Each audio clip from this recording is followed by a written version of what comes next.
Sore Bapak Ibu Saudara, ya sore hari ini bersyukur kalau kita masih bisa diberikan kesempatan untuk kita beribadah kepada Tuhan. Seberapa kita yang ada, kita percaya Tuhan hadir di tengah-tengah kita. Dan kita percaya kalau kita boleh bisa menerjang segala rintangan, Tuhan pasti memperhitungkan setiap jerih lelah kita. Amin. Karena kasih kita yang besar kepada Tuhan, maka kita percaya tidak ada yang mustahil. Apapun yang saat ini kita minta di dalam nama Tuhan Yesus, maka tidak ada yang mustahil. Tuhan pasti memberikannya buat kita, karena kita punya Tuhan yang besar. Mari kita sama-sama datang kepada Tuhan terlebih dahulu. Kita serahkan ibadah kita kepada Tuhan. Bapa, kami mengucap syukur. Sungguh Engkau Tuhan kami yang luar biasa. Engkau Allah kami yang hebat. Engkau Allah kami yang dahsyat. Kalau kami ada sore hari ini, kami boleh beribadah kepadamu. Ini semua bukan karena kuat dan gagah kami, tetapi kami percaya ini semua karena kasih karunia Tuhan yang besar atas kami. Dan sore hari ini Tuhan, kami mau beribadah kepada Engkau. Kami mau mempersembahkan tubuh jiwa roh kami di hadapan-Mu. Dan biarlah persembahan kami ini boleh menjadi persembahan yang menyenangkan hati Tuhan, persembahan yang berkenan, dan persembahan yang hidup di hadapan-Mu. Terima kasih Bapak, kami mengucap syukur. Kami serahkan waktu ini sepenuhnya dalam tangan-Mu di dalam nama Tuhan Yesus. Haleluya. Amin. Tuhan Raja Maha Besar, mari kita datang memuji, menyembah Tuhan, mengagungkan Tuhan, sebab Tuhan yang besar, Tuhan yang dahsyat. Dialah Allah kita yang hidup. Haleluya.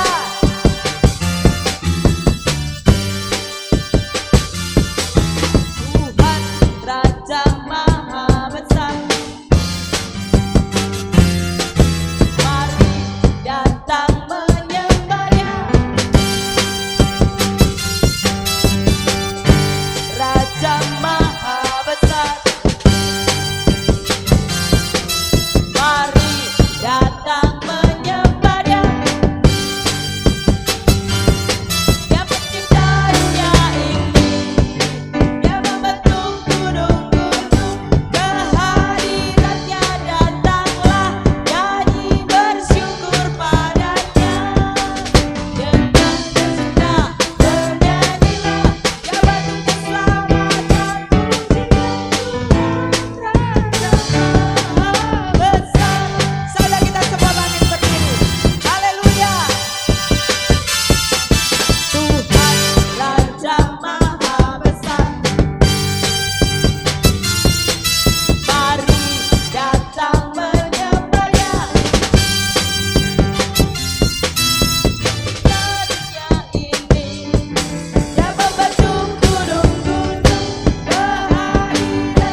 memuji memuliakan Dia, karena tidak ada yang lain selain Tuhan Yesus saja. Allah kita yang luar biasa, Allah kita besar, Dia sungguh sangat besar.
Ya, saat saya memuji pujian ini, saya merasakan Tuhan kita itu luar biasa.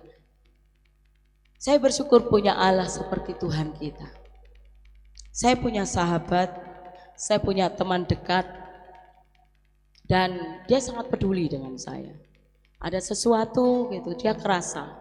Dan dia berusaha untuk bagaimana caranya bisa mengerti saya, bisa menolong saya. Tetapi saat saya merenungkan kasih Tuhan yang luar biasa, Dialah sahabat yang sejati. Saya bersyukur dalam setiap kondisi atau musim hidup saya secara pribadi maupun keluarga, Tuhan itu selalu ada buat saya. Bapak Ibu Saudara, saat saya mendengar ceritanya Efra, bagaimana waktu dia mengalami kecelakaan, dia sempat nggak sadar. Dia naik motor dari tempat pelayanan sampai akhirnya dia sadar dia ada di rumah, itu dia nggak sadar, katanya apa iya teman aku naik motor itu, padahal dia naik motor akhirnya jatuh sampai akhirnya dibawa ke rumah sakit. Setelah dari rumah sakit kami bawa pulang, dia baru sadar di rumah. Dia menyadari, oh aku sudah di rumah lah, terus aku tadi dari mana ya, dia nggak ingat. Yang saya renungkan setiap kali saya berdoa, saya merenungkan firman Tuhan. Tuhan itu luar biasa. Pertolongannya selalu tepat pada waktunya dan tidak pernah terlambat. Saat dia jatuh tiba-tiba ada ambulan lewat dan kosong, ternyata kosong. Langsung bisa Efra itu langsung ditolong dan dibawa ke rumah sakit. Motornya dalam kondisi setelah dia jatuh tiba-tiba ada temannya datang dan bawa motornya, mengamankan motornya. Sampai semuanya, bahkan saya merasakan kesembuhannya juga cepat. Hari ketiga itu dia bilang, "Mah, aku pengen pegang gitar." Ya terserah gitu. Karena hiburannya dia kalau enggak HP ya gitar. Akhirnya dia bisa pegang gitar. Kalau hari ini dia bisa melayani Tuhan, saya bersyukur banget. Tuhan itu luar biasa. Dia lebih dari seorang sahabat. Dia lebih dari orang yang terdekat di dalam hidup kita. Maka kita bersyukur kita punya sahabat. Taruh hidupmu di hadapan kepada Tuhan. Setiap beban hidupmu taruh di hadapan Tuhan. Dia sobat yang setia. Dia tidak pernah meninggalkan kita. Dia selalu ada di setiap musim hidup kita. Apapun kondisinya, Tuhan ada bersama-sama dengan kita. Ada satu sobatku yang setia. Dia tidak pernah meninggalkan kita. Haleluya. Ada satu sobatku yang setia. Tak pernah dia tinggalkan diriku. Waktu aku susah, waktu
ngobrol dengan seseorang, saya katakan manusia bisa meninggalkan kita pada saat kita jatuh. Manusia bisa meninggalkan kita saat kita terpuruk. Dan mereka mungkin seolah-olah tidak mengenal kita. Tapi Tuhan Yesus kita, saat kita sendirian, saat kita nggak bisa apa-apa, di situ kasih Tuhan nyata. Untuk itu, mari jadikan Yesus yang utama di dalam hidup kita. Saudara, kita semua bangkit berdiri. Ada satu sobatku yang setia. Satu sobatku yang setia. Tak pernah dia tinggalkan diriku. Di waktu aku susah, waktu ku sendirian, dia selalu menemani diriku. Sekali lagi, ada satu sobatku.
Yesus yang bisa menghibur hati kita. Itu yang membuat kita cinta akan Tuhan. Kita mau katakan kepada Tuhan, aku akan tetap cinta apapun yang terjadi Tuhan. Cinta kepadamu Yesus. Haleluya, haleluya Yesus.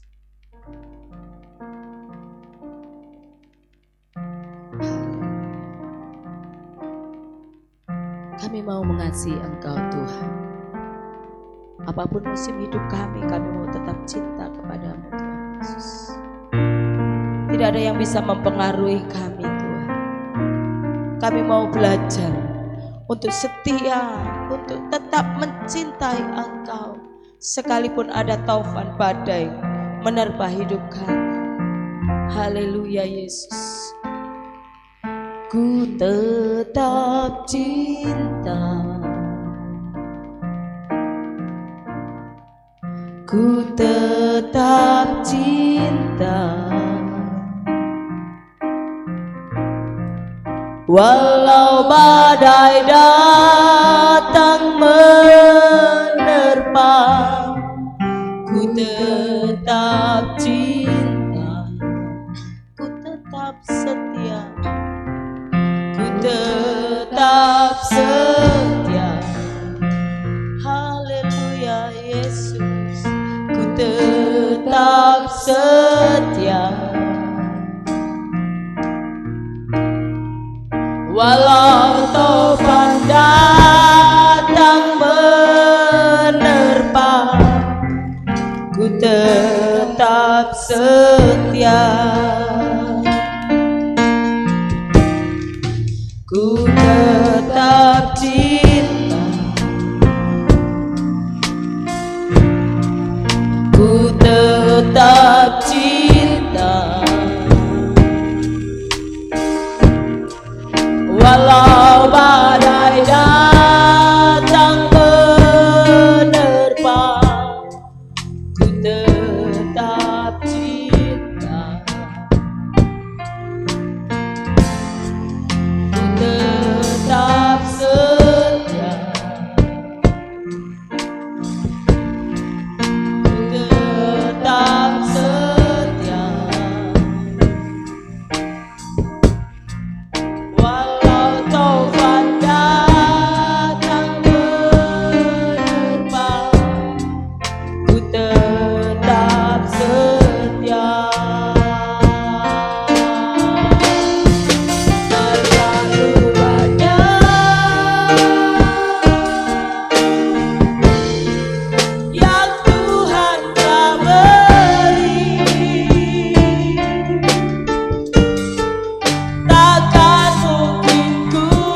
mengasihi Engkau Tuhan Yesus.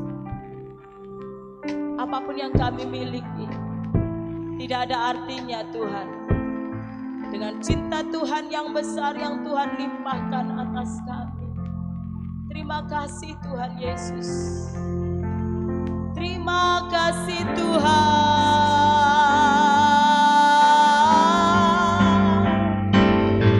Terima kasih. Terima kasih Yesus. Engkau sangat baik buat kami Tuhan. Haleluya. Haleluya. Haleluya.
Engkau Yesus Tuhan. Engkau sangat berarti buat kami Tuhan. Engkau Allah yang luar biasa. Jiwa kami haus akan Engkau, seperti rusa yang merindukan mati. Engkau sangat berarti. Engkau yang terutama dalam hidup kami. Pegang tangan kami, jangan lepaskan kami Tuhan. Kami perlu Engkau Yesus. Kami perlu Engkau Tuhan. Kami perlu Engkau. Haleluya, haleluya, haleluya Yesus. Yesus, Yesus, Kau berarti bagiku.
Kau berarti bagiku.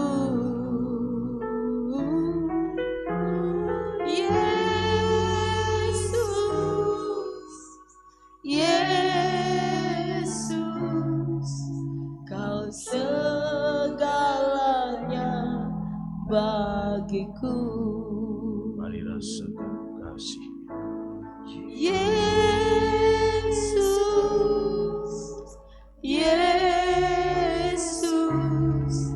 Kau berarti bagiku. Yesus,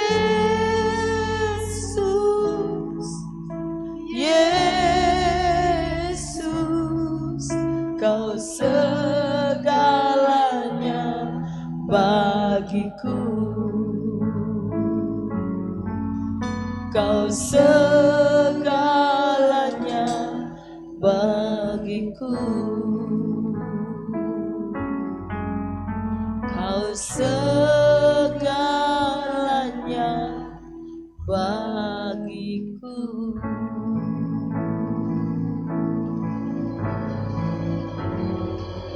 Kiara lama ya sikiara lama ya lama ya lama ya.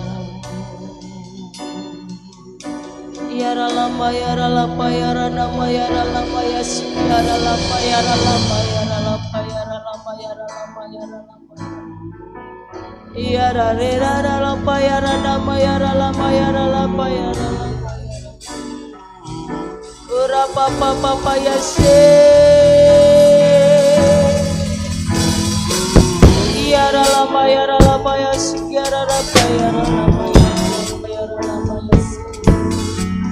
Haleluya, haleluya.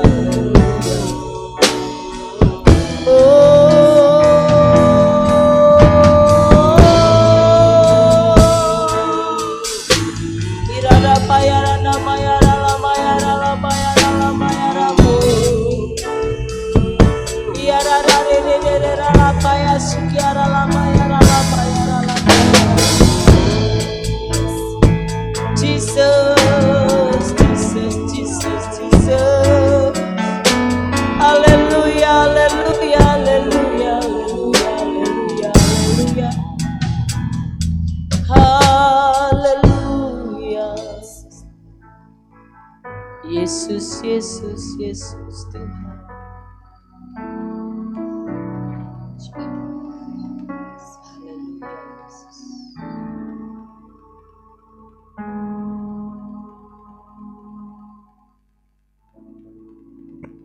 Kami rindukan Engkau melebihi seekor rusa yang merindukan sungai. Kami mendambakan Engkau melebihi tanah yang kering yang merindukan hujan. Kami sangat mendambakan Engkau. Kami sangat rindu kepadamu Tuhan. Kami sangat menginginkan perjumpaan pribadi denganmu Tuhan. Maka biarlah sore hari ini Engkau terus bekerja di tengah-tengah kami. Engkau berkarya atas kami semua ya Tuhan. Dan biarlah roh-Mu saja ya Tuhan, yang akan terus akan memimpin kami, membawa kami, mengarahkan kami. Terima kasih Tuhan Yesus. Dan saat ini kami siapkan hidup kami untuk kami boleh belajar terhadap setiap kebenaran firman yang akan Tuhan sampaikan dan ajarkan kepada kami. Buat kami mengerti dan memahami apa yang Tuhan sampaikan. Terlebih dalam kondisi dan keadaan di mana kami sedang mempersiapkan diri untuk menyambut kedatangan-Mu kali yang kedua. Maka Tuhan Engkau berbicara kepada setiap kami semua. Terima kasih Tuhan, terima kasih kami siap untuk menerima firman dan melakukannya. Demi nama Tuhan Yesus Kristus, haleluya. Kita semua yang siap katakan amin. Silakan duduk Bapak Ibu Saudara kasih Tuhan. Shalom. Puji Tuhan Bapak Ibu Saudara, adalah kesempatan yang luar biasa yang boleh kita nikmati bersama. Jika sore hari ini kita boleh beribadah kepada Tuhan. Dan saya percaya bahwa setiap pengorbanan yang Bapak Ibu Saudara lakukan sore hari ini untuk hadir di rumah Tuhan, beribadah kepada Tuhan, semua Tuhan pasti akan perhitungkan. Katakan amin. Olehnya Bapak Ibu Saudara, mari dengan sungguh-sungguh kita boleh datang kepada Tuhan. Dan sebelum nanti kita memuji menyembah Tuhan lagi, mari kita akan belajar firman Tuhan yang tertulis dalam kitab Wahyu pasal pertama, ayat yang ketiga saja kita akan baca. Wahyu pertama atau Wahyu 1 ayatnya yang ketiga kita akan baca secara bersama-sama dengan suara yang terbaik, suara yang nyaring untuk Tuhan kita. Wahyu 1 ayat yang ketiga. 1, 2, 3. Berbahagialah ia yang membacakan dan mereka yang mendengarkan kata-kata nubuat ini dan yang menuruti apa yang ada tertulis di dalamnya, sebab waktunya sudah dekat. Saudara, sejak Rasul Yohanes murid Yesus, ketika ia dibuang di Pulau Patmos dan kemudian mendapatkan pewahyuan untuk menuliskan surat dalam kitab kita yang terakhir, yaitu surat Wahyu dalam judul kita, tapi dalam bahasa aslinya itu disebut sebagai apokalipsis. Apokalipsis itu adalah penyingkapan sebuah rahasia. Jadi tidak sekedar wahyu ya sebenarnya, tidak sekedar ilham yang ditulis, tetapi itu sebuah penyingkapan rahasia akhir zaman, kalau saya boleh tambahkan di situ. Tetapi itulah judul yang sesungguhnya, bukan wahyu, apokalipsis. Jadi itu penyingkapan sebuah rahasia sebenarnya. Jadi Tuhan memberikan sebuah penyingkapan, sekalipun penyingkapan itu tetap masih mengandung sebuah pengajaran yang bagi kebanyakan orang juga masih agak susah atau sulit dipahami secara logika. Tetapi setidaknya Tuhan menyingkapkan bahwa nantinya akan ada satu kejadian, ada satu keadaan, ada satu peristiwa yang akan dialami oleh seluruh bumi, yang akan dialami oleh seluruh manusia, dan siapa-siapa saja yang akan menikmati apa yang dijanjikan Tuhan, itu semuanya tertulis dalam kitab Wahyu. Jadi Bapak Ibu Saudara, kitab Wahyu bukan dongeng, kitab Wahyu bukan sekedar cerita mitos, atau karena begini, ada kelompok aliran kekristenan yang tidak mengakui kitab Wahyu sebagai sebuah kitab. Itu hanya sebuah cerita, itu hanya sebuah narasi yang dibuat, itu hanya sebuah pelengkap yang ditambahkan untuk menjadi kelengkapan dalam kitab suci orang Kristen. Ada aliran Kristen yang sangat-sangat tidak mengakui itu hanya sebuah tulisan biasa dan bukanlah sebuah kegenapan yang akan terjadi di masa yang akan datang. Nah, Bapak Ibu Saudara, perhatikan kalimat terakhir atau frase terakhir, sebab waktunya sudah dekat. Sebagaimana yang kemarin sudah saya sampaikan, Tuhan gerakkan saya untuk menyampaikan berita akhir zaman untuk beberapa waktu ke depan secara berseri ini. Maka Bapak Ibu Saudara, kita akan memulai dari kata itu, waktunya sudah dekat. Katakan sama-sama, waktunya sudah dekat. Bahwa Tuhan segera datang, katakan amin. Bahwa Tuhan segera untuk menyatakan dan menggenapi semua nubuatan-nubuatan yang pernah ada. Bahwa Tuhan segera untuk datang kembali kali yang kedua, menjemput gerejanya, mempelainya yang siap menyongsong kedatangannya. Kemarin kita sudah singgung sedikit bahwa mempelai yang siaplah yang akan benar-benar menikmati apa yang Tuhan janjikan. Dan oleh sebab itu Bapak Ibu Saudara, catat ini baik-baik, bahwa waktunya sudah dekat. Memang kalau kita kemudian merujuk kepada penanggalan penulisan kitab Wahyu, itu kira-kira sudah ditulis tahun sekitar 60-70 kalau tidak salah Masehi, dan sejak itu sudah ditulis waktunya sudah dekat, begitu ya. Dan sekarang 2024, tapi kok seolah-olah mana waktunya sudah dekat, ini sudah ribuan tahun berikutnya, begitu ya. Kok penggenapannya lama sekali. Bapak Ibu Saudara, itu semuanya kedaulatan Tuhan. Tetapi sejak waktu itu, kalau Tuhan sudah menuliskan waktunya sudah dekat, dan hari ini katakanlah saja begitu, kok Tuhan belum datang, bukankah itu merujuk dan menunjukkan bahwa Tuhan masih memberikan kesempatan untuk semua orang menerima dan menikmati janji keselamatan yang Tuhan berikan dan sediakan? Katakan amin. Kalau Tuhan mengulur waktunya, memang ada ayat yang berkata kalau itu semakin diulur, semakin banyak yang binasa malahan. Tetapi bukankah juga dari sisi yang satu kita bisa melihat bagaimana Tuhan masih membuka kesempatan untuk semua orang boleh bertobat, menerima Yesus Kristus sebagai Tuhan dan Juru Selamat. Ini kesempatan, ini terjemahan yang menurut saya perlu kita gunakan. Bukan terjemahan kok nggak datang, bukan yang itu. Tetapi justru karena kemurahan hati Tuhan, justru karena anugerah Tuhan yang masih dibuka begitu luas, supaya orang bisa menerima Dia sebagai Tuhan dan Juru Selamat sebelum Ia datang kembali. Memang waktunya sudah dekat. Olehnya saudara dan saya harus berdandan. Waktunya saudara dan saya harus memperbaiki diri. Waktunya saudara dan saya harus mempercantik diri untuk sang mempelai agung kita, yaitu Yesus Kristus. Katakan amin. Olehnya Bapak Ibu Saudara, selain kita berdandan, nanti kita juga akan belajar di pelajaran-pelajaran berikutnya. Tetapi setidaknya hari ini kita bisa mengerti waktunya sudah dekat. Maka mari dengan sungguh-sungguh kita memahami. Ini enggak lama gitu maksudnya. Ini sebentar saja. Dan olehnya persiapkan diri sambil mari ajak semua orang, siapapun untuk boleh percaya kepada Yesus dan menerima Dia sebagai Tuhan dan Juru Selamat. Olehnya Bapak Ibu Saudara, apa yang disarankan oleh firman Tuhan? Sebab waktunya sudah dekat. Mari kita lihat ayat yang ketiga. Berbahagialah ia yang membacakan dan mereka yang mendengarkan kata-kata nubuat ini.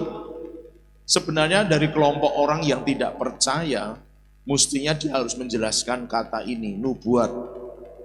Mungkinkah Alkitab menulis nubuat dan itu menjadi sesuatu yang cuma cerita belaka gitu kan saudara? Masakan otoritas kitab suci kemudian diragukan hanya karena isinya kitab Wahyu itu dianggap ini bukan cerita yang sesungguhnya. Padahal ada kata-kata nubuat. Kata nubuat itu ditulis di ayat yang ketiga. Artinya di awal dari penulisan kitab Wahyu sudah disebutkan bahwa isi ini, Wahyu ini, kitab Wahyu ini adalah nubuatan. Mungkinkah nubuatan dihasilkan dari pengertian manusia? Alkitab menulis tidak. Nubuatan selalu dihasilkan dari karya Roh Kudus. Jadi berarti orang yang meragukan kitab Wahyu sebagai bagian dari cerita ilahi, maksudnya adalah sebuah rangkaian dari kejadian yang diakhiri dalam kitab Wahyu, maka orang tersebut berarti mengabaikan kata-kata ini, kata nubuat ini. Jadi Bapak Ibu Saudara, apa yang mesti kita kerjakan atau apa yang perlu kita pahami di balik kata sebab waktunya sudah dekat? Yang pertama adalah berbahagialah mereka yang membacakan. Membacakan. Kata membacakan ini Bapak Ibu Saudara tidak hanya sekedar membaca seperti mungkin orang membaca komik atau membaca berita. Memang itu menambah ilmu pengetahuan, iya. Jadi artinya membaca kitab nubuat ini yang dimaksud apa? Ya kitab Wahyu ini. Berbahagialah orang yang baca kitab Wahyu ini. Jadi buat saudara dan saya, ayo mulai, karena ini dalam rangka kita belajar tentang akhir zaman, baca kitab Wahyu Bapak Ibu Saudara. Berulang-ulang enggak apa-apa. Enggak ngerti juga enggak apa-apa. Tapi baca terus berulang. Enggak ngerti baca lagi. Intinya baca dulu gitu ya. Nah, paling tidak dengan membaca kemudian ada sebuah rema yang bisa masuk dalam kehidupan kita.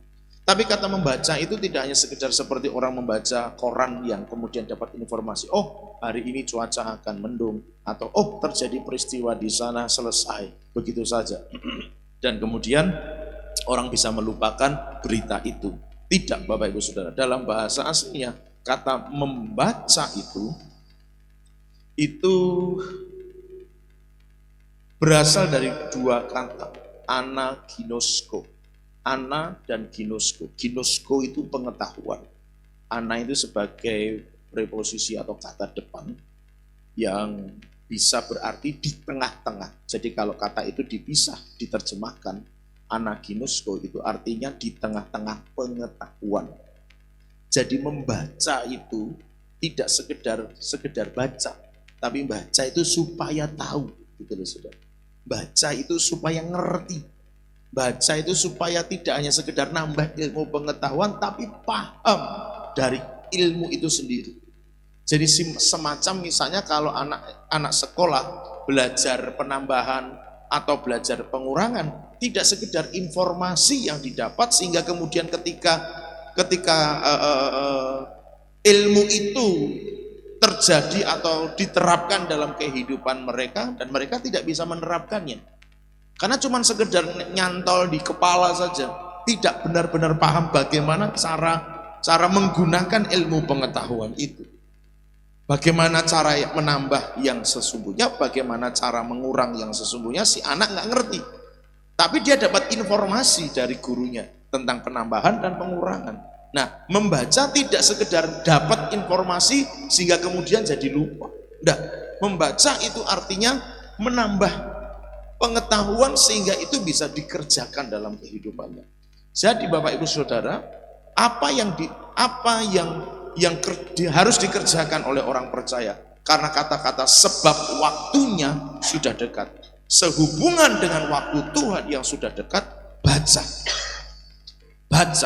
Nah, dalam konteks kita belajar kitab Wahyu, ya baca kitab Wahyu lebih banyak daripada membaca Alkitab yang lain. Maksudnya begini, kalau Bapak Ibu Saudara memiliki mungkin waktu dalam sehari baca 3 pasal, tambahkanlah 4 pasal yang 1 dari kitab Wahyu. Kira-kira seperti itu. Atau kalau memang Bapak Ibu Saudara mau lebih fokus dulu untuk baca kitab Wahyu, silahkan baca kitab Wahyu. Tapi intinya adalah ayo baca. Supaya apa? Dapat ilmu pengetahuan yang lebih dalam, dapat pengetahuan yang lebih lengkap, mengerti lebih banyak apa yang harus kita lakukan, apa yang harus dikerjakan. Wahyu tidak hanya bercerita tentang peristiwa yang akan terjadi sesungguhnya, tetapi di dalamnya juga disinggung dan disampaikan bagaimana cara menyikapi akhir zaman itu sendiri. Pelajaran dari 7 jemaat, nanti kalau kita akan belajar lebih lagi, 7 jemaat yang ditulis dalam kitab Wahyu itu merujuk kepada apa yang sebenarnya harus terjadi pada gereja Tuhan agar gereja Tuhan siap jadi mempelai Kristus. Jadi artinya kitab Wahyu tidak hanya sekedar sebuah semacam cerita saja yang akan terjadi di masa yang akan datang, yang pasti terjadi di masa yang akan datang, karena itu adalah nubuatan Bapak Ibu Saudara. Tetapi di dalamnya juga memiliki unsur-unsur pembelajaran, pendewasaan, mempersiapkan diri sebagai mempelai Kristus. Olehnya Bapak Ibu Saudara dikasih oleh Tuhan, baca Bapak Ibu Saudara, terus baca berulang-ulang, baca kitab.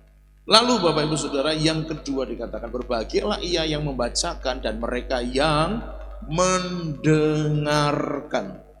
Kata ini cukup dalam bahasa aslinya ada makna di mana bahwa dia itu seperti memberi telinga supaya mendengar, bukan tuli. Jadi itu semacam ada makna sindiran, mendengarkan. Jadi kalau dalam tulisan kitab Wahyu sering ada ungkapan begini, berbahagialah mereka yang mendengar, yang memiliki telinga dan mendengar. Itu sebenarnya sebuah sindiran. Kalau sampai ada orang punya telinga tapi nggak paham, itu sama seperti orang tuli gitu. Disamain kayak orang tuli. Punya telinga, organ telinga, tapi nggak denger. Loh, saya denger Pak. Ya, perhatikan nanti kata berikutnya yang kita pelajari gitu ya. Tetapi intinya itu dulu, bahwa mendengarkan itu ada makna semacam menyindir, bahwa kalau kita punya telinga, kalau manusia punya telinga harusnya dengar. Nah, Bapak Ibu Saudara, ini saya belokkan sedikit, tapi itu contoh yang cukup menggelitik. Tapi belajar dari situ, ayo kita mulai belajar gunakan telinga, panca indera telinga, panca indera pendengaran kita ini secara baik-baik. Setiap minggu selalu diumumkan kegiatan seminggu, betul ya? Betul ya Bapak Ibu Saudara ya? Setiap minggu kita selalu disampaikan pengumuman kegiatan seminggu ini, jadwal minggu depan ini. Tapi terkadang masih ada loh pertanyaan, hari ini ada acara ini enggak di gereja?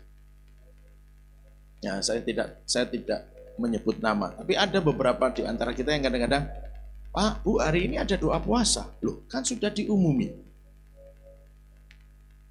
Ya, kecuali kami yang mengumumkannya lupa, yaitu ampunilah kami gitu ya. Tapi kalau sampai pengumuman itu sudah disampaikan, terus masih ada pertanyaan, nah itulah kata mendengarkan. Maksudnya apa? You punya telinga kagak? You punya telinga mestinya dengar, gak usah tanya lagi. Perhatiin dong, nah gitu, kira-kira begitu. Itu kata mendengarkan. Jadi sebenarnya itu kata ejekan yang cukup keras, dalam. Berbahagialah orang yang, bahasanya gini, kalau saya bahasakan bebas menurut terjemahan saya, berbahagialah orang yang punya telinga dan dengerin. Jadi kalau ada orang yang punya telinga sampai nggak denger, masih tanya lagi, nah itu sama dengan orang tuli itu. Disamakan seperti orang tuli, nggak dengar dia, seperti orang nggak punya telinga. Padahal sudah dikasih panca indera pendengaran. Nah, kira-kira itu sindirannya di situ. Jadi Bapak Ibu Saudara, sebab waktunya sudah dekat, Maka mulai yuk belajar dengar untuk memperhatikannya. Nah, itu terjemahan yang lain atau makna yang lain yang diberikan dari kata mendengarkan dalam bahasa asli ini. Untuk mengetahui sesuatu, untuk memahami sesuatu, perlu ada fokus, perlu ada perhatian dalam mendengarkan. Olehnya Bapak Ibu Saudara, perhatikan dengan baik-baik dengan seksama setiap pembelajaran demi pembelajaran yang kita lakukan. Nah, gini, saya selalu ngasih ilustrasi dengan hal yang sederhana. Kalau firman Tuhan bilang minum utra, Anda dengar minum utra. Kita dengar tuh perintah Tuhan, firman Tuhan, minum utra. Tapi Anda pulang enggak minum utra, itu sama nanti menurut firman Tuhan tadi yang sudah kita baca yang di awal dari kata yang kedua ini, mendengarkan. Bahwa itu kita disamakan seperti orang yang enggak punya telinga berarti. Seperti orang yang tuli. Loh, sudah dikasih tahu ampuni, kenapa enggak ngampuni? Kira-kira begitu. Sudah dikasih tahu ayo berkemurahan hati, ayo menabur, kok enggak ikut menabur. Sudah dikasih tahu yuk ibadah, yuk persekutuan, yuk bla bla bla bla, tapi enggak dikerjakan. Itu firman Tuhan dari kata ini disamakan dengan orang yang tuli. Coba tanyakan kanan kiri, Anda tuli? Jawab saudara, enggak. Amin. Saudara dan saya bukan orang yang tuli, katakan amin. Jadi kalau firman Tuhan sudah ngasih tahu tak A, B, C, D dan seterusnya, mari sama-sama lakukan.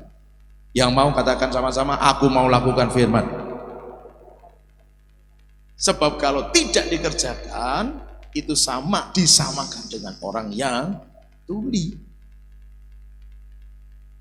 Kan sesuatu yang ironis, bukan ironis sebenarnya mungkin kata yang tepat, tetapi sesuatu yang mengejek tapi sangat dalam ya. Orang punya telinga, punya organ pendengaran telinga, tapi dianggap tuli karena tidak melakukannya, karena tidak mengerjakannya, karena tidak memahaminya. Maka mendengarkan itu adalah salah satu sikap tindakan untuk memahami, mengerti, dan itu akan membuatnya menjadi semakin memiliki kekayaan dalam pengetahuan karena mendengar dengan secara baik. Jadi itulah dalam bahasa aslinya kata mendengarkan. Maka Bapak Ibu Saudara, yuk belajar dalam rangka nanti kita belajar akhir zaman ini, sediakan konsentrasi kita, sediakan perhatian kita untuk kita benar-benar memahami apa yang Tuhan mau, yang Tuhan inginkan. Berbahagialah yang punya telinga dan bisa dengar, begitu kira-kira. Saya percaya setiap kita masih punya fungsi organ pendengaran yang baik, katakan amin. Nah, kecuali fungsinya sudah tidak terlalu baik ya saya bisa memahaminya. Tapi bukan itu memang maksudnya firman Tuhan. Tetapi mari Bapak Ibu Saudara coba pahami dengan sungguh-sungguh bahwa dalam rangka kita mempersiapkan diri jadi mempelai Kristus dan waktunya sudah dekat, yuk dengarkan kata-kata nubuat ini. Yuk dengarkan pengajaran-pengajaran yang Tuhan sampaikan. Yuk dengarkan dengan sungguh-sungguh supaya kita ngerti benar-benar dan kita berubah dari hal-hal yang salah mungkin selama ini. Jadi Bapak Ibu Saudara, mendengarkan, berbahagialah orang yang membaca dan mendengarkan. Ada orang yang menerjemahkannya sebagai membacalah dengan bersuara, ya itu memang betul.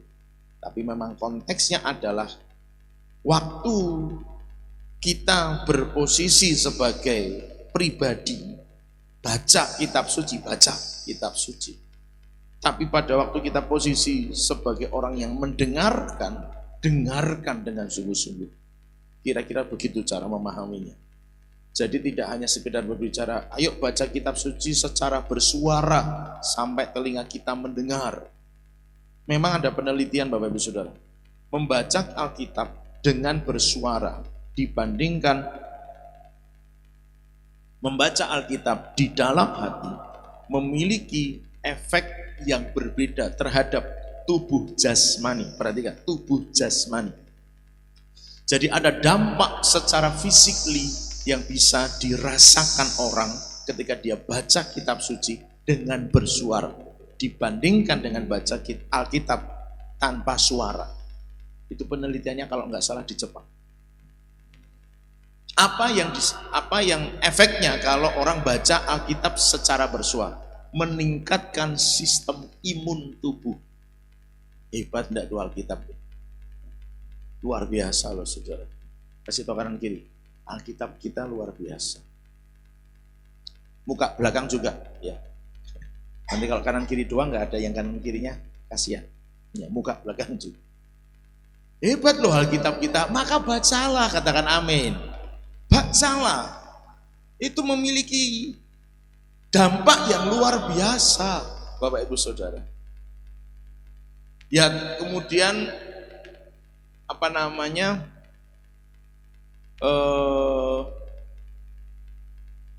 tidak berarti kemudian orang berkesimpulan begini, kalau gitu kita nggak perlu berobat ke dokter, kita baca Alkitab saja pasti kita sembuh. Ya sesuai dengan imanmu boleh, nggak apa-apa, tapi juga jangan dihakimi orang yang mungkin memang imannya bisa ke dokter gitu loh saudara. Maksudnya kalau ada orang ke dokter jangan bilang, iya kamu pasti nggak baca Alkitab deh. Ya bukan begitu. Tapi dampak baca Alkitab bersuara itu bisa meningkatkan sistem imun tubuh gitu. Ada yang imannya itu benar-benar, saya pernah mengenal seseorang yang imannya itu benar-benar anaknya pertama, tapi itu sudah lama sekali, orangnya juga sudah meninggal sudah. Anak pertamanya dia tuh lebih tua dari saya, kira-kira selisih 2-3 tahun di atas saya. Waktu itu si anak pertamanya beliau ini masih sangat kecil, jatuh kepalanya tidak tahu kenapa tapi berdarah, ngucur saudara. Si orang ini punya imannya luar biasa, nggak usah ke dokter, doakan pasti kepalanya nutup lagi. Tapi ya beneran terjadi Bapak Ibu Saudara, gitu ya. Beneran terjadi itu. Imannya luar biasa. Tapi apakah kemudian kita menghakimi atau menyalahkan orang yang ke dokter karena memang imannya masih sampai sebatas itu? Ya jangan gitu ya. Tapi yang jelas hari ini kita bisa belajar gitu ya. Nah, olehnya Bapak Ibu Saudara tidak hanya bicara soal membaca Alkitab secara bersuara sampai telinga kita mendengar, itu makna dari kalimat di sini. Membaca, berbahagialah orang yang membaca dan mendengarkan, tidak. Tapi memang dalam konteks yang tadi sudah saya sampaikan, dalam konteks kita sebagai pribadi orang percaya, ya bacalah Alkitab, bacalah firman Tuhan.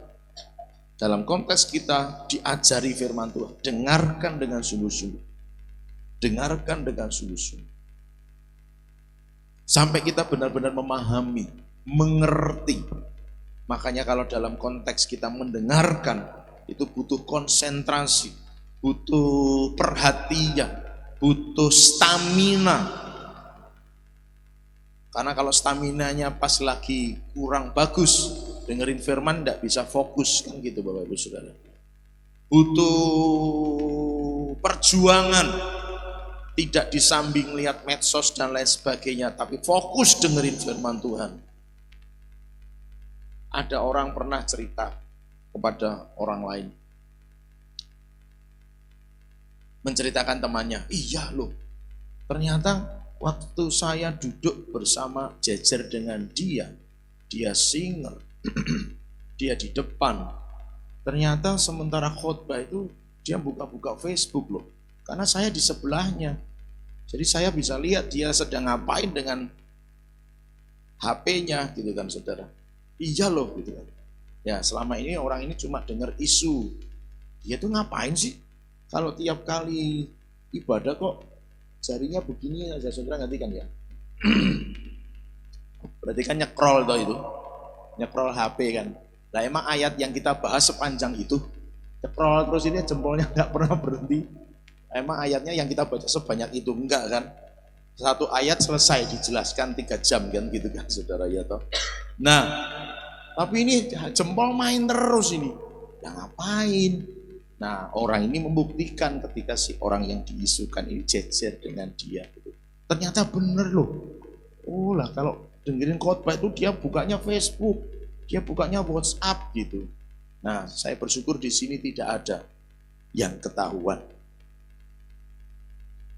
Ya, enggak saudara, bercanda saja. Nah, jadi saya berharap ada fokus waktu mendengarkan firman. Makanya imannya bertumbuh, maka imannya menjadi semakin meningkat, imannya semakin kuat karena dia dengar firman Tuhan. Iman timbul dari pendengaran akan firman. Jadi kalau telinga kita gunakan secara maksimal untuk mendengarkan firman Tuhan, ada perhatian yang khusus, ada fokus, stamina yang baik untuk mendengarkan, maka iman itu menjadi muncul, menjadi timbul. Nah, memang justru jadi pertanyaan, sudah 10 tahun ikut Yesus, 540 kali dengar khotbah kalau itu cuma seminggu sekali, tapi imannya kok masih kerdil, imannya masih kanak-kanak, imannya belum dewasa. 540 kali dia dengar khotbah, itu apa yang dia dengar? Itu kan menjadi sebuah perenungan semestinya buat kita semua. Oh iya ya, aku ikut Yesus itu sudah 11 tahun. Aku ikut Tuhan itu sudah 25 tahun. Aku ikut Tuhan itu 5 tahun, terserah.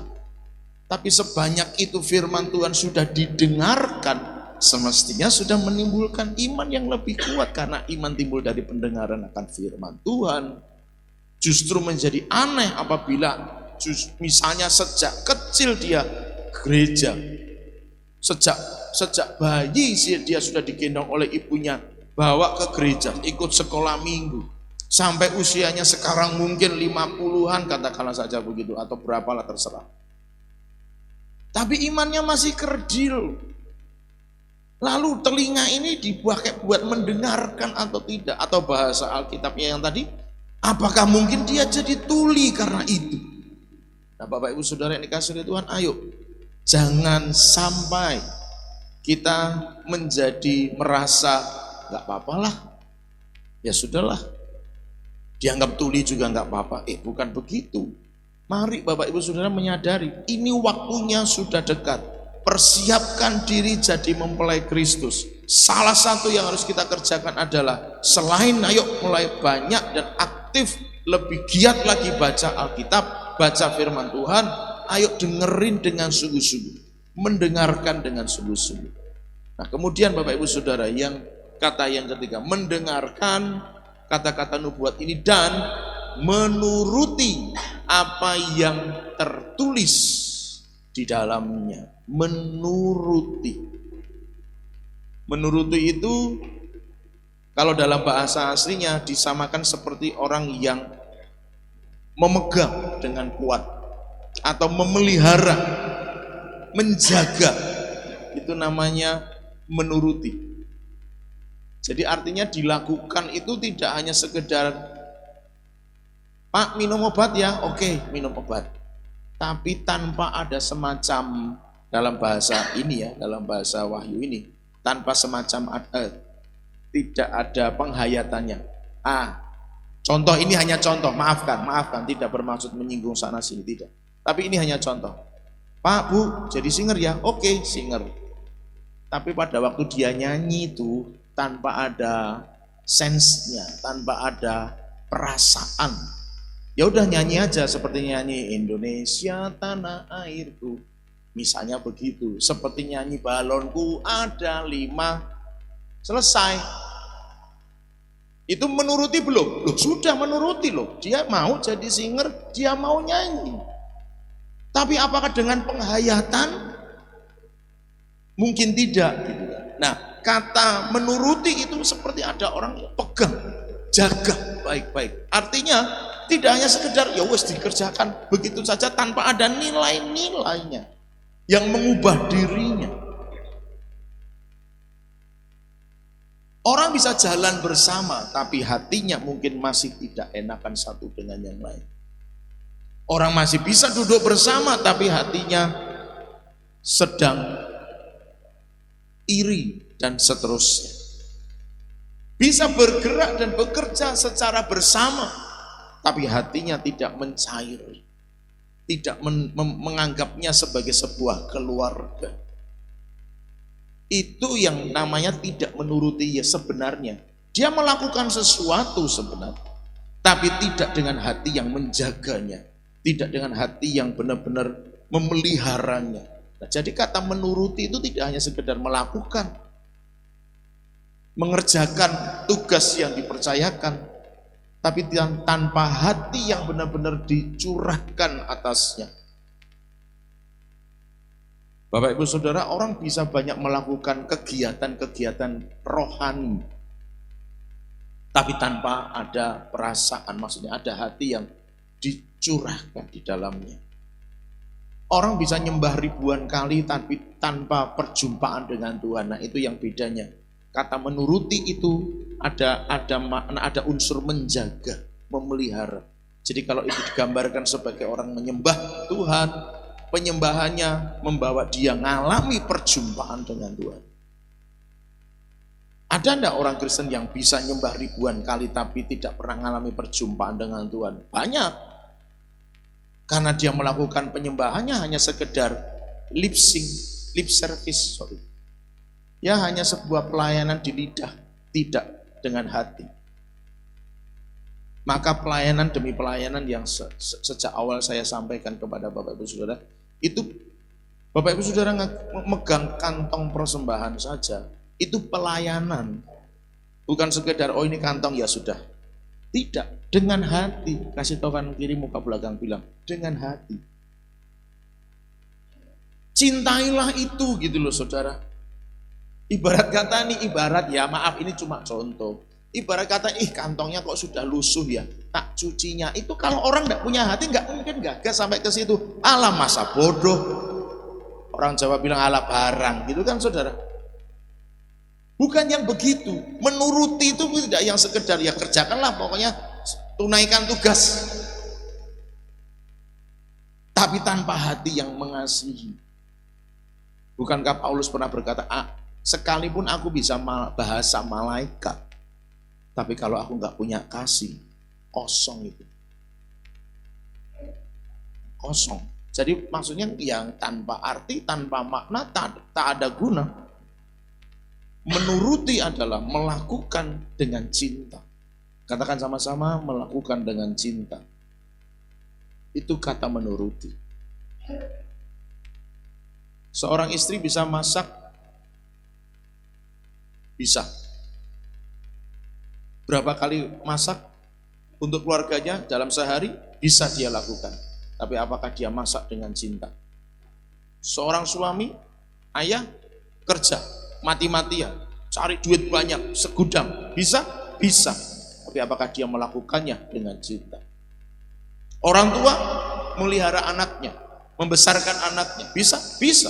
Tapi apakah melakukannya dengan cinta? Seorang anak nuruti perintah orang tua. Bisa? Bisa. Tapi apakah melakukannya dengan cinta? Itu jadi beda hal Bapak Ibu Saudara.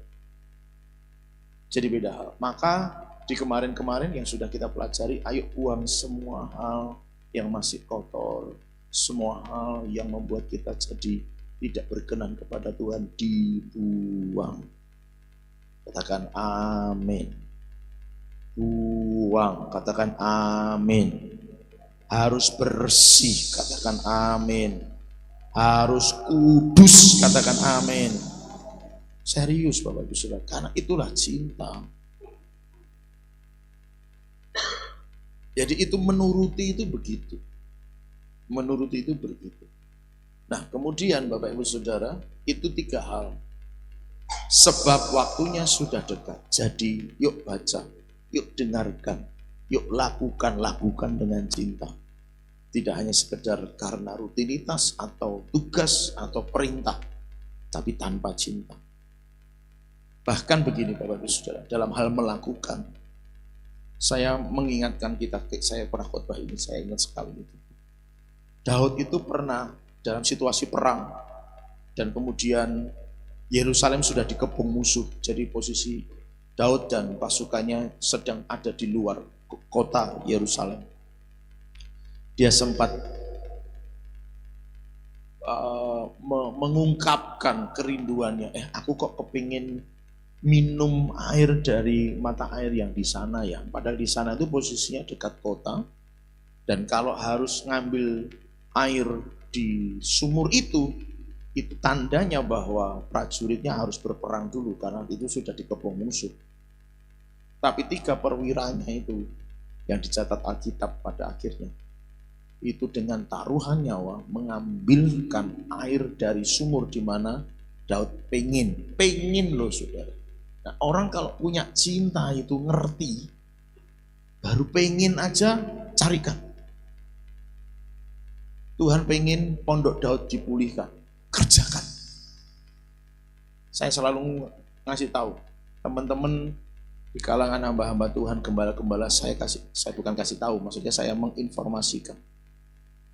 Kisah Rasul 15 mencatat dengan jelas satu-satunya hal dalam ibadah perjanjian lama yang akan dipulihkan Tuhan kembali di akhir zaman, satu-satunya itu cuma pondok Daud.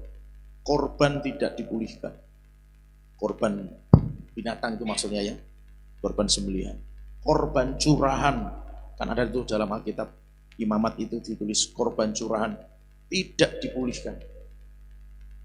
Korban-korban yang lain yang biasa mereka lakukan atau orang Israel lakukan atau yang perintah Tuhan berikan untuk orang Israel untuk disuruh lakukan pada masa perjanjian lama, semua korban tidak dipulihkan di akhir zaman. Hanya satu yang ditulis oleh Alkitab yang Tuhan pengen itu dipulihkan di akhir zaman, yaitu adalah pondok Daud. Maka itu saya share kepada teman-teman, ayo bangun pondok Daud lagi. Bukan lagi sih, ayo bangun pondok Daud dengan sungguh-sungguh. Karena itu yang Tuhan pengen. Tuhan pengen tuh. Tuhan pengen. Nah, kalau orang punya cinta, ngerti itu. Ngerti. Maka kemudian orang melakukannya. 3 perwira itu karena dia cinta sama Daud. Pengen, gak peduli nyawa taruhannya. Hanya sekedar minum loh saudara. Kan bahasa manusianya Pak Daud tahu kan di sana itu mata airnya sudah dikepung musuh. Kalau kami ambil air minum ke sana, ketemu musuh di sana, kami ditusuk, mati kita, nggak jadi minum Pak Daud. Nggak gitu loh saudara. Nggak gitu, karena cinta. Lagu terakhir, sebelum lagu terakhir tadi kita sudah dengarkan. Terlalu banyak yang Tuhan telah beri, takkan mungkin ku balas dari apa yang ku miliki. Ku persembahkan seluruh hidupku. Selanjutnya gimana saudara? Dan ku tetap cinta, biar ku tetap setia untuk selama-lamanya. Yang setuju dengan kalimat ini katakan amin. Ayo saudara, lakukan dengan cinta. Tidak hanya sekedar menjalankan. Maka kalau orang tahu ini cintaku sama Tuhan, mbok apa saja. Kata mbok itu enggak ada. Pak apa saja kan jelek. Apapun yang terjadi, dia tahu cintanya sama Tuhan, tidak peduli saudara. Karena yang dia tahu ini cintaku sama Tuhan. Aku nyapu nih, dikritik orang habis-habisan, nyapumu nggak bersih sama aku melakukannya karena cinta sama Tuhan. Aku nggak akan sakit hati. Karena aku melakukan cinta sama Tuhan. Bukan untuk manusia.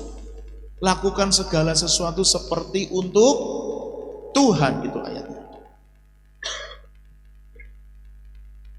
Jadi yuk Bapak Ibu Saudara, review kembali, ingat kembali. Coba introspeksi lagi. Mungkin kita memang pernah salah di masa yang lalu karena ketidaktahuan kita barangkali. Tapi kalau kemarin kita tahu tapi kita masih dalam kondisi yang seperti sekarang ini, dalam arti kita melakukannya mungkin hanya karena mencari sensasi atau apapun lah istilahnya. Mungkin. Dan kemudian dengan itu kemudian kita merasa, udahlah, gak usah itu Tuhan lagi. Saudara, saya ajak saudara untuk ingat ini sedang dalam rangka mempersiapkan. Kembalilah kepada talenta yang Tuhan sudah percayakan. Katakan amin. Kembalilah kepada talenta yang sudah Tuhan percayakan. Katakan, Tuhan ampuni aku, karena aku kemarin melakukannya tanpa cinta kepadamu. Hari ini aku mau melakukannya karena aku cinta sama kamu. Aku cinta Tuhan dan aku gak akan lakukan dengan setengah hati.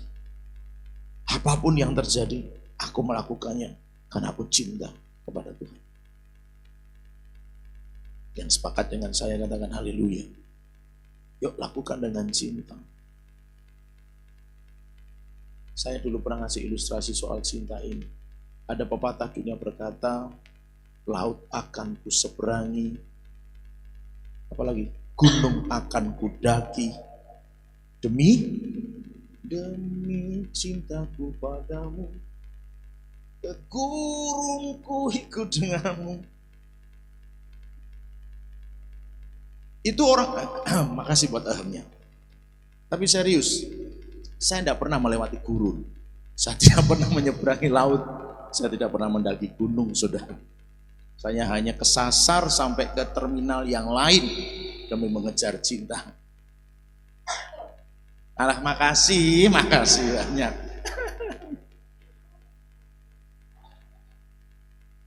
Desanya namanya Driorejo. Ya, saya kan tidak paham ya. Pokoknya ada O-nya saja. Saya naik bis sampai di tempatnya, ada orang menawarkan angkot. Jadi Angkudes ya. Namanya Sidoarjo. Ada Jo-nya lah pokoknya gitu kan. Naik saya. Beda saudara arahnya. Puji Tuhannya si angkot itu kayak bis Damri gitu. Sampai terminal hanya berhenti sebentar, balik lagi. Coba kalau kayak bis Tawangmangu, ngetem dulu nunggu giliran berikutnya. Saya bisa seharian di situ jadi kayak orang hilang gitu saudara. Ya itu demi mengejar cinta katanya. Tapi begitulah kira-kira Bapak Ibu Saudara yang dikasihi Tuhan. Yuk lakukan dengan cinta buat Tuhan. Sekali lagi katakan amin. Sekali lagi katakan amin. Jadi Bapak Ibu Saudara, yuk ini dalam rangka mempersiapkan diri jadi mempelai Kristus. Waktunya sudah dekat. Jadi mari yuk sama-sama. Kemarin kita sudah belajar meningkatkan. Salah satu arti makna kata berdandan meningkatkan. Tambahin yuk. Kalau dulu cuma 3, yuk sekarang jadi 4. Kalau dulu 4, tambahin lagi jadi 5. Terus bertambah, terus bertumbuh, terus bertambah, terus bertumbuh. Katakan amin. Supaya kita, kata firman Tuhan, berbahagia. Kata ini sama dengan yang di Matius. Berbahagialah orang yang begini, berbahagialah orang yang ini, berbahagialah orang ini. Dalam bahasa aslinya, lebih tepatnya diterjemahkan sebagai kata diberkatilah. Orang yang membaca, mendengarkan, melakukan dengan cinta, itu diberkati Tuhan, katakan amin. Jadi kadang-kadang kenapa kok situasi ekonominya begini ya, atau situasi keluarganya begini ya, dalam bahasa rohaninya kayak nggak ada berkat Tuhan. Mungkin ada di bagian ini Bapak Ibu Saudara. Mendengarkannya, membacanya, menurutinya belum sesuai standar Tuhan. Sehingga kemudian tidak ada blessingnya, tidak berbahagia kalau dalam kata ini, tidak diberkati. Jadi mari Bapak Ibu Saudara, 3 itu membaca, mendengarkan, menuruti, itu membuat kita diberkati Tuhan. Yang siap diberkati Tuhan katakan haleluya. Jadi mari Bapak Ibu Saudara tingkatkan yuk. Baca kita, mendengarkan kita, menurutinya, tingkatkan terus. Jangan sampai kendor semangat kita. Ada istilah sekuler, jangan kasih kendor. Amin. Kasih tahu muka belakang kanan kiri, jangan kasih kendor. Yuk semangat Bapak Ibu Saudara. Memang hari-harinya akan ya tidak semudah yang kita bayangkan. Saya mengenal ada satu perusahaan yang saya ada di dalamnya, dalam bukan pemegang saham, ya bukan. Sebentar lagi mungkin. Haleluya, amin. Nah, saya tahu kondisi dalamnya. Walaupun tidak detail, maksudnya prosentasenya, cash flow-nya saya nggak paham, tapi saya ada di dalamnya dan saya tahulah secara pasti bagaimana kondisi perusahaan itu. Bahwa hari-hari ini perusahaan ini sedang ya mengalami kesusahan Bapak Ibu Saudara. Hampir ya enggak tahu putusannya apa sih, kayak ada semacam tim apa yang Pak Fikat ini yang mungkin tahu nanti istilah itu apa, kayak Mama saya. Jadi perusahaan itu kan sedang diaudit nih keuangannya. Kalau menurut lembaga ini dinyatakan bangkrut, pilot, udah. Tapi itu masih dalam rangka, dalam masa-masa itu. Tapi karyawan-karyawan di dalamnya merasa kayaknya memang iya ini, gitu kan. Dari situasi yang mereka hadapi kayak begitu. Maksudnya gimana?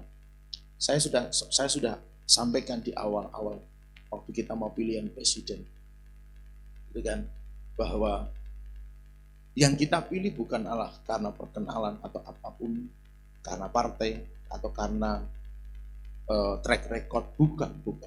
Yang kita pilih itu berdasarkan apa yang Tuhan mau saja. Karena perjalanan ke depan menjadi semakin tidak paham. Perusahaan ini perusahaan yang besar yang saya tadi ceritakan itu. Perusahaan yang besar. Sangat besar. Seluruh Indonesia punya cabangnya. Kala itu belum 34 provinsi. Jadi memang tidak di 34 provinsi memang. Tapi bahasa saya itu di seluruh Indonesia ada. Dari daerah timur, barat, tengah, itu semuanya punya. Tapi di satu titik tertentu, kalau memang Tuhan bicara tertentu, Tuhan bicara berbeda, semuanya bisa jadi. Maksud saya adalah kita tidak bisa memprediksi apapun hari ini, apapun. Tapi selama itu memang masih bisa secara bahasa-bahasa yang bisa kita mengerti, itu masih bisa dapat difungsikan dan dijalankan secara baik. Walaupun memang kalau namanya Tuhan bicara, Tuhan berkehendak semuanya bisa berubah. Tapi ayo Bapak Ibu Saudara, katakanlah misalnya seperti HP pada saatnya nanti itu akan menjadi alat, gitu kan, bagi penguasa antikus. Pasti itu, karena sistemnya sudah jelas sistem, gitu ya. Cuman tinggal waktunya saja bagaimana berubah fungsi itu, gitu kan. Nah, kalau sekarang selama ini masih kita bisa pakai untuk memberitakan Injil, mendekatkan diri pada Tuhan, ya kenapa tidak? Gitu kan? Saudara lihat media sosial boleh. Toh di TikTok, di Instagram, di Facebook banyak konten-konten rohani yang bisa kita maksimalkan fungsinya untuk memperdalam pengetahuan kita akan firman Tuhan, tapi cari yang benar juga, gitu ya. Atau dengan itu bisa membawa kita lebih dekat kepada Tuhan, bisa. Tergantung bagaimana kita menggunakannya kan. Kalau kemudian itu masih bisa kita gunakan, walau ini sudah katakanlah itu sudah nanti akan dibawa ke sana oleh sistem, ya itu kan nanti. Tapi selama itu masih bisa kita pakai untuk mendekatkan diri kepada Tuhan, kenapa tidak? Artinya ayo, apapun yang ada di sekitar kita, apapun yang kita jalani hari ini, intinya adalah bahwa kita sedang mempersiapkan diri jadi mempelai Kristus. Katakan amin. Dan waktunya sudah dekat. Jadi jangan tunggu lagi. Sekarang waktunya. Katakan amin. Sekarang berubahnya. Ayo sekarang mulai bacanya. Ayo sekarang mulai dengerin sungguh-sungguh. Ayo sekarang waktunya mulai kita turuti firman dengan cinta. Jangan tunggu nanti. Jangan tunggu kalau dunia sudah mengalami begini, mengalami begitu. Jangan. Karena di titik itu belum tentu kita masih bisa kuat bertahan dalam iman percaya kita. Itu persoalannya. Jadi kalau firman Tuhan datang sekarang, yuk kita kerjakan sekarang. Firman Tuhan berkata, jika engkau mendengarkan suara Tuhan hari ini, jangan keraskan hati. Jika engkau mendengarkan suara Tuhan hari ini, jangan keraskan hatimu. Mari kita datang pada Tuhan.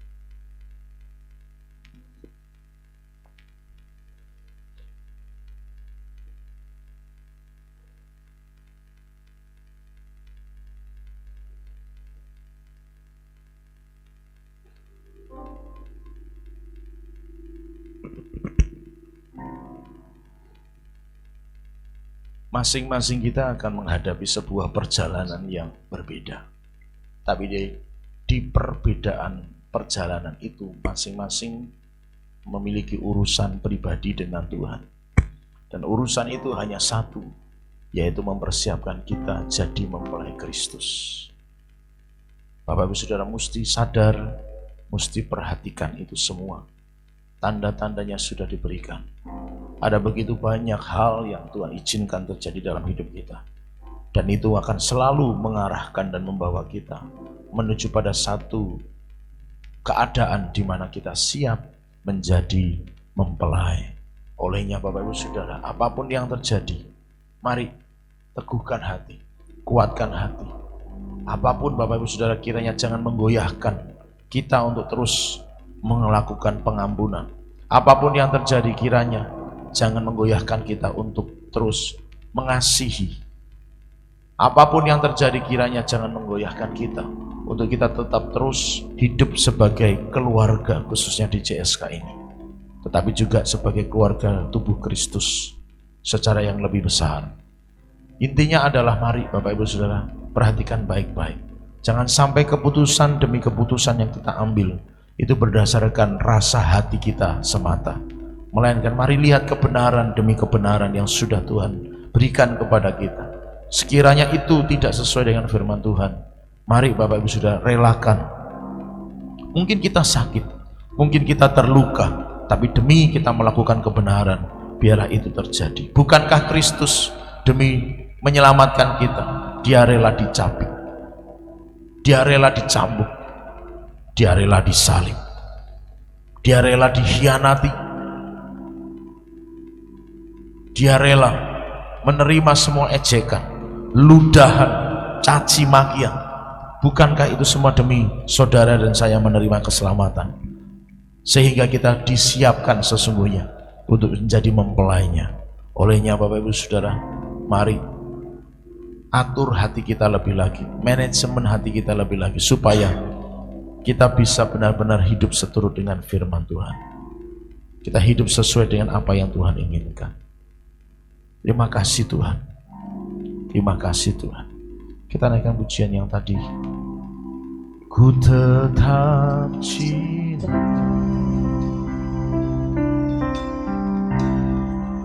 ku tetap cinta, walau badai datang menerpa, ku tetap cinta, ku tetap setia, ku tetap setia, walau taufan datang menerpa, ku tetap setia. Terlalu banyak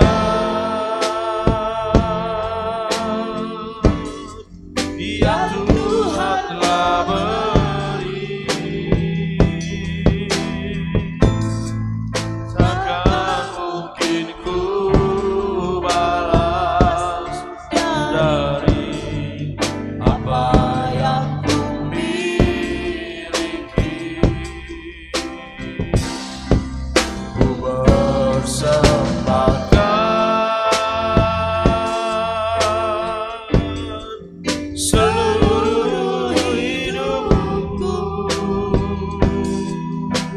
Mari katakan bersama.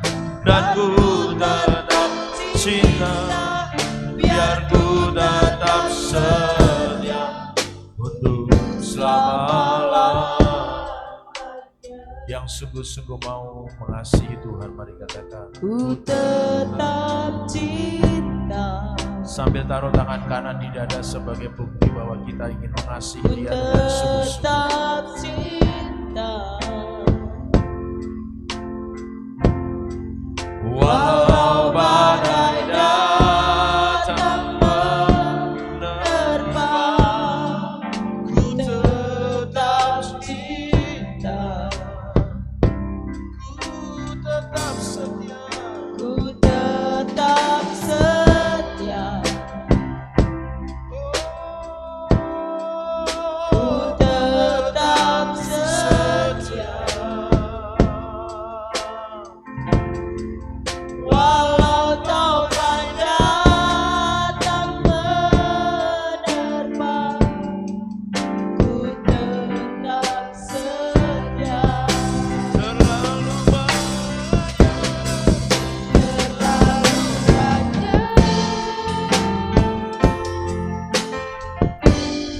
yang Tuhan telah beri,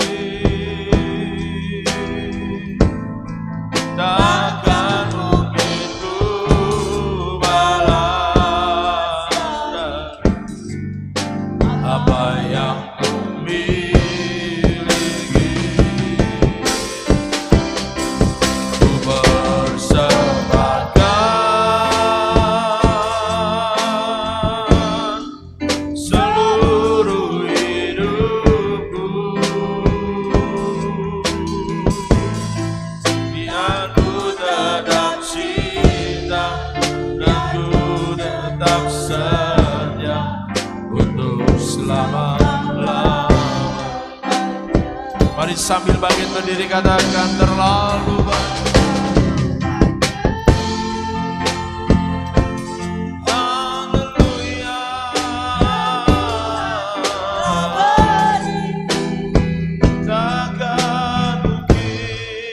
Takkan mungkin balas dari apa yang ku miliki.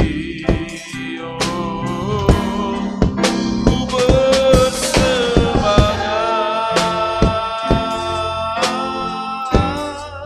seluruh hidupku, dan ku tetap cinta, biar ku tetap setia untuk selama-lamanya. Mari jemaat saja katakan dengan sungguh-sungguh di hadapan Tuhan, Terlalu banyak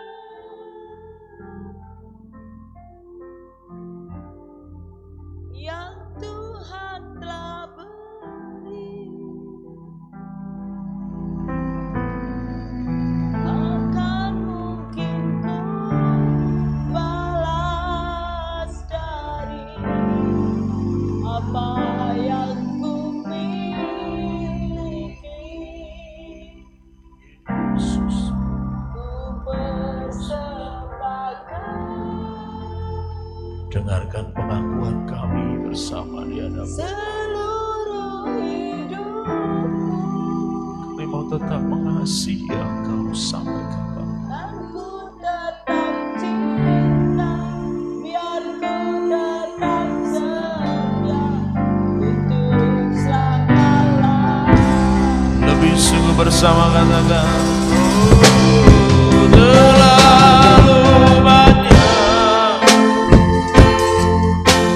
yang Kau telah berikan ya Tuhan bagi kami, dan tak mungkin kami membalas segala kebaikan-Mu Tuhan.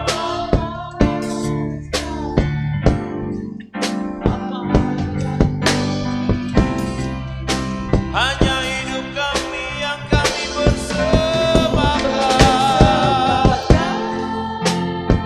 untuk membalas kebaikan-Mu Tuhan, dan kami selamanya mau cinta Dan ku tetap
cinta, biar ku tetap setia untuk selama-lamanya.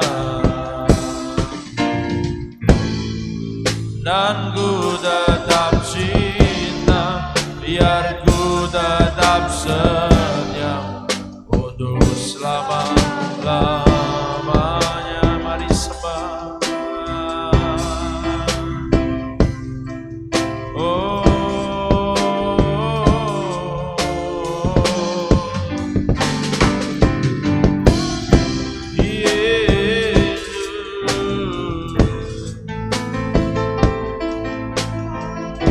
terpujilah namamu.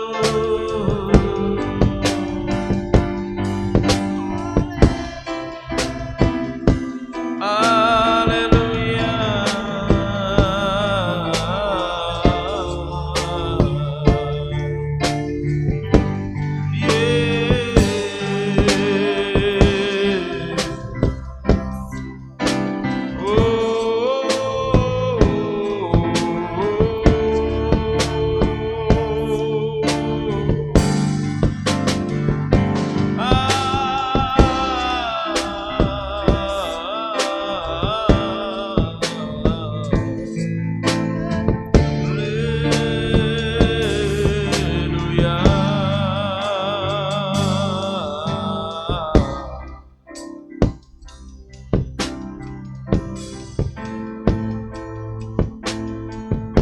Terpuji namamu Tuhan. Haleluya.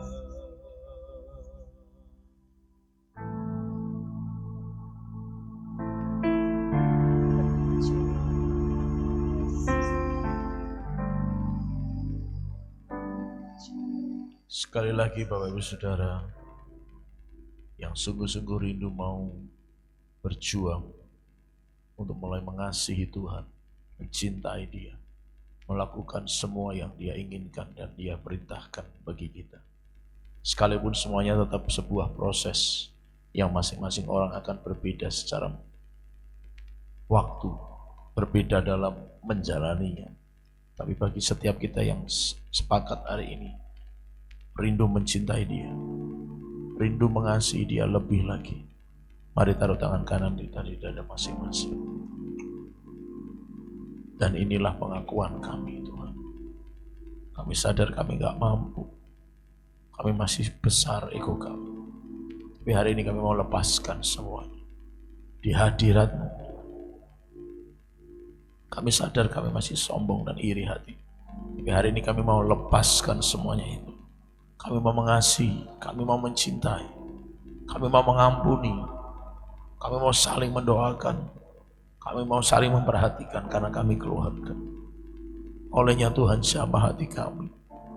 Jamah hati kami supaya kami ngerti Tuhan, bahwa Tuhan ada bersama-sama dengan kami.